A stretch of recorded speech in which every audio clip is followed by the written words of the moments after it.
আল্লাহ রাব্বুল আলামিন বলেন যে আমি আল্লাহ রাব্বুল আলামিন নারী পুরুষ যারা থাকবে দুনিয়ার মধ্যে আমার বান্দা বান্দিরা, যারা এই সমস্ত গুণগুলো উপার্জন করবে, মুসলমান হবে, মুমিনা হবে, অনুগতকারী নারী হবে, পুরুষ হবে, দুনিয়ার মধ্যে যারা সত্য বলবে, মিথ্যা বলবে না, বিপদ আসবে ধৈর্য ধারণ করবে এবং আল্লাহর ভয় তাদের মধ্যে থাকবে, দিলের মধ্যে আল্লাহর ভয় থাকবে, দান সদকা করবে, রোজার সময় আসবে আমি আল্লাহর জন্য তারা রোজা পালন করবে এবং তাদের লজ্জাস্থানকে হেফাজত করবে। আমি আল্লাহ রাব্বুল আলামিনের অধিক জিকির করবে, আমি আল্লাহকে স্মরণ করবে। আমি আল্লাহ তাআলা কিয়ামতের দিন তাদের সমস্ত গুনাহগুলো মাফ করে দেব।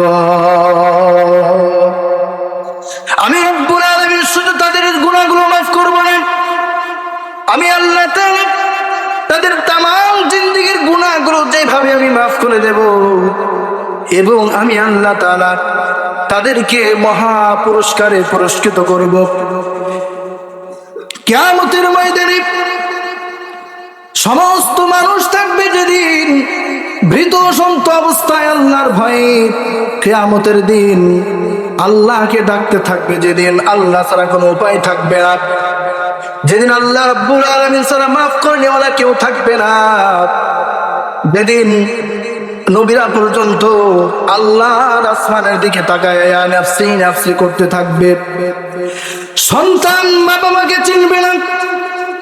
যেই মা সন্তানকে পেটে ধারণ করেছে 9 মাস 10 মাস 10 দিন 9 মাস, যে সন্তানকে মা গর্ভ ধারণ করলো, বুকের ধোয়ায় কিয়ামতের দিন সন্তানকে চিনবে না এবং সন্তানও সে বাবা মাকে চিনবে না।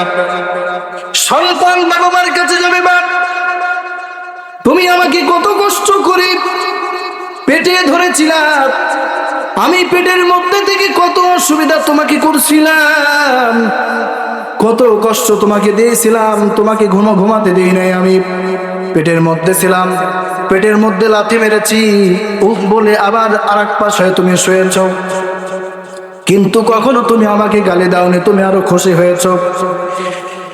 আবার যখন আমি জন্মগ্রহণ করার সময় প্রসব বেদনা কত কষ্ট তুমি সহ্য করেছ, কত কষ্ট তুমি সহ্য করেছো। দুনিয়ার মধ্যে সব চাইতে কষ্ট হলো বাবা মায়ের যখন প্রসব বেদনা শুরু হয়, বাচ্চা যখন দুনিয়া জন্মগ্রহণ করার সময় হয়, তখন মায়ের সবচাইতে কষ্টের সময় সন্তান মাকে বলবে ওই কষ্ট তুমি সহ্য করেছ।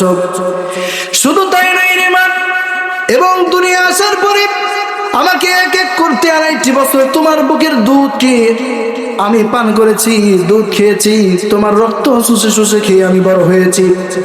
মাগো আজ এই দুনিয়ার জিন্দেগি শেষ করে এসে কিয়ামতের দিন একটা আমলের কারণে আমি জান্নাতে যাইতে পারতেছি না, আমি মাপ পাইতেছি না।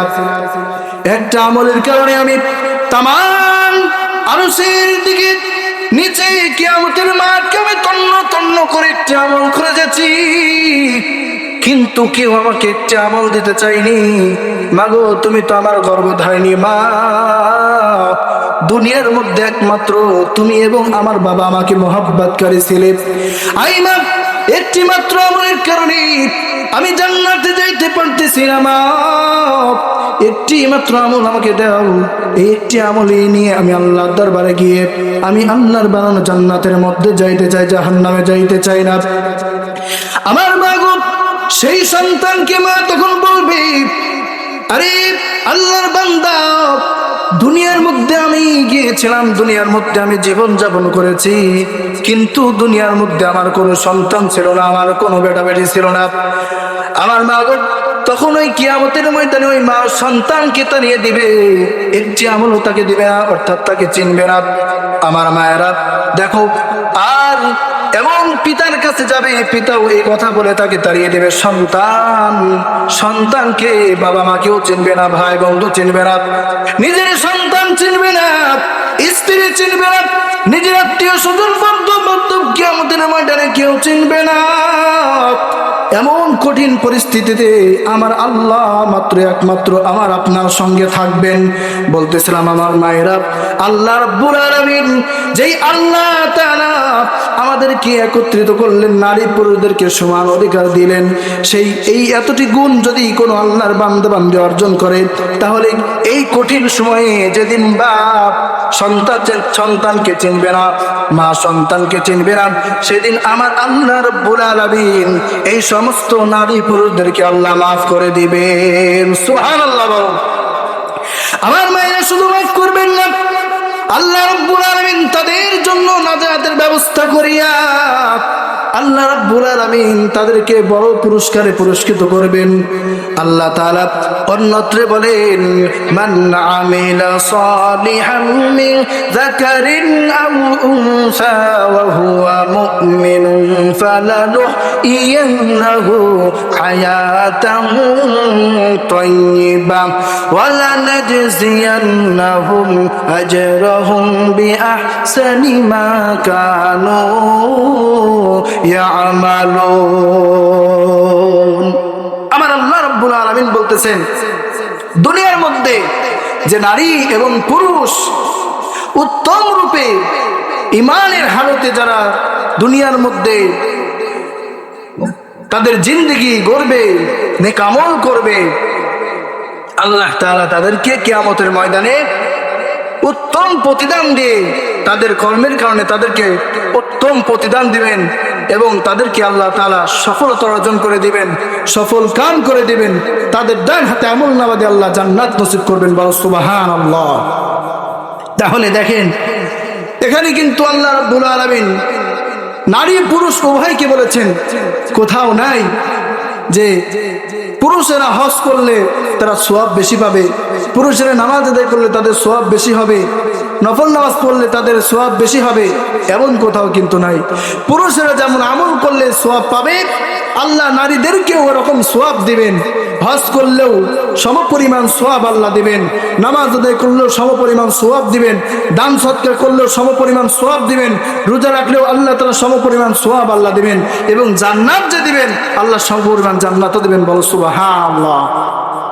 আমার মায়েরা, তো অনেক মানুষ এ কথার প্রেক্ষিতে বলে থাকে, অনেকে আমরা ওয়াজ শুনি যে পুরুষেরা জান্নাতে গেলে তাদেরকে হুর দেওয়া হবে, ৭১-৭০টা হুর দেওয়া হবে, মা বোনদেরকে দেওয়া হবে। এটা মিথ্যা কথা। দুনিয়ার মধ্যে যে সমস্ত মায়েরা, যে সমস্ত মেয়েরা আল্লাহর ইবাদত বন্দেগী করে যারা কবরে যাবে, তাদেরকেও আল্লাহ তাআলা জান্নাতের মেহমান বানায় দিবেন।